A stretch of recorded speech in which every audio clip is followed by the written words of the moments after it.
হাতে যখন সময় থাকে না কিন্তু একটু ভালো কিছু খেতে ইচ্ছা করে, তখন আমি এই ধরনের রান্নাই করে থাকি।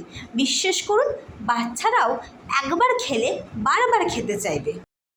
আলুগুলোকে এইভাবে কেটে হাফ বাটি টক দই দিয়ে তার মধ্যে 1 চামচ লঙ্কা গুঁড়ো, হাফ চামচ হলুদ গুঁড়ো, 1 চামচ ধনে গুঁড়ো, 1 চামচ জিরে গুঁড়ো, হাফ চামচ নুন সব কিছু দিয়ে ভালো করে মেখে রাখতে হবে 30 মিনিটের জন্য।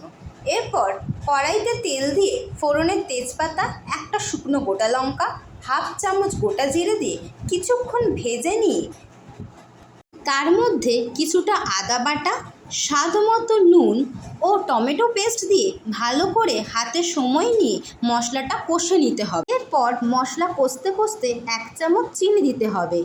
মশলা ভাজা হয়ে গেলে তার মধ্যে 2 চামচ কাজু বাদাম বাটা দিয়ে আবারও ভালো করে মেশাতে হবে। এরপর সামান্য জল দিয়ে ভালো করে মশলাটা কষতে হবে।